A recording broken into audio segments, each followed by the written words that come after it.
How much does it cost to get a business license? Well, I'm going to tell you 3 specific things you need to look for when you're doing this. As entrepreneurs and business owners, we know that if we have a clear plan, anything becomes possible. And if you can have a clear plan, a clear process to create that plan, and a way to create clarity with your partner or spouse, you can drive to amazing heights. All right, so I started my first of 16 companies when I was 19.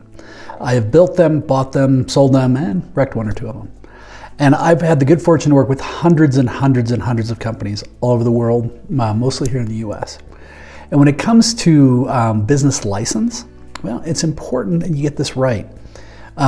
People think that the government is there to help us. I think maybe broad stroke that his intention is true, but in the grand scheme of things, they're a payment agency. And you have to follow the rules. And if you don't know the rules, too bad, that's on you. So when you're thinking about a business license, think of it in 2 ways. It's the licensing and permits that you're gonna need. A permit is almost a type of license. And in general, there isn't just one business license you need. In many cases, it's really gonna depend on what you're doing and where you're doing it. So, and what I mean by this is you may have to have a license specific to a county. You may have a certain license to a state. You may have a certain license to the federal government. You may have a certain license to a city.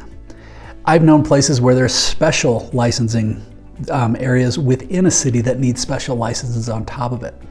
So it can be really, really dynamic, and it can vary depending on where it is. And sometimes it's not a lot of money. Maybe it's just a little bit to get started. Sometimes it can be tens of thousands of dollars depending on what you're doing. Now, usually it's proportionate to the type of business you're doing. So if you're building an office building, well, you're going to pay a lot of money to get that permit. You're going to have certain licenses. You're going to have to meet with all sorts of different types of compliance as well that fall into this.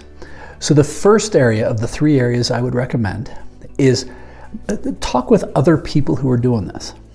And in my book, we have a whole course on how to go out and vet and build your business and how you can do it safer than it's ever been possible before. But if you go out to aspiringsolopreneur.com, you can learn about the courses and all that. But find other people who are already doing this.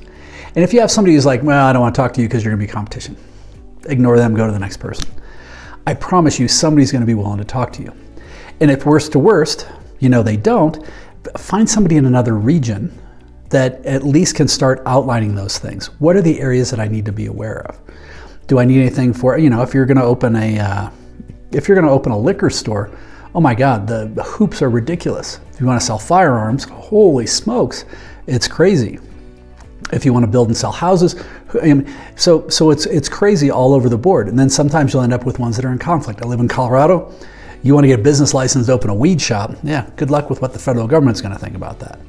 So if you can find somebody else who's already been there and say, hey, what are the licenses you have and have needed, and what are those, and what are the permits, and roughly what did those cost?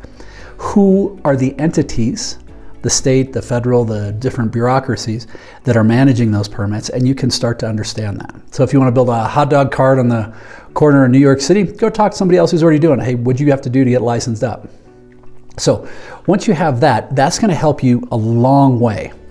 The next thing, and we talk specifically in the book about how you can build a team of advisors that can help you be very, very successful. And a lot of times you do this without any money. But usually the first person I suggest when you're building your strategic team of advisors is a good small business accountant. Not any accountant, but a small business accountant.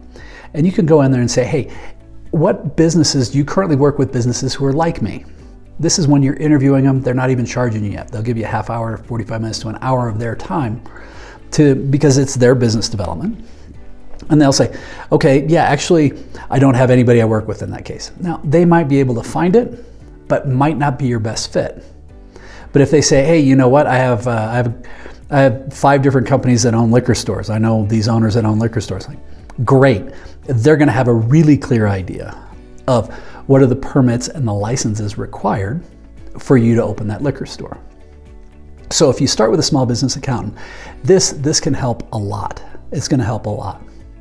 And then the last thing that you can do is if you go out and you start talking to the actual entities that you think are the licensing issuings. Go to, and they're usually pretty friendly.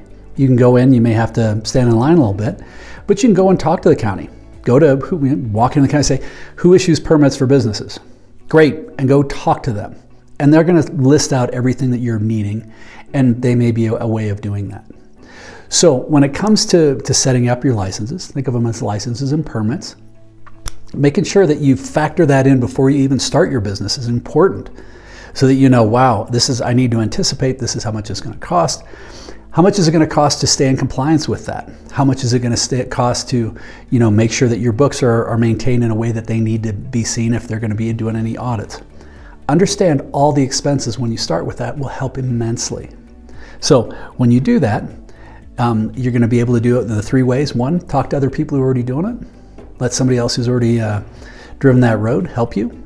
2, don't be afraid of going and researching and finding a great small business accountant.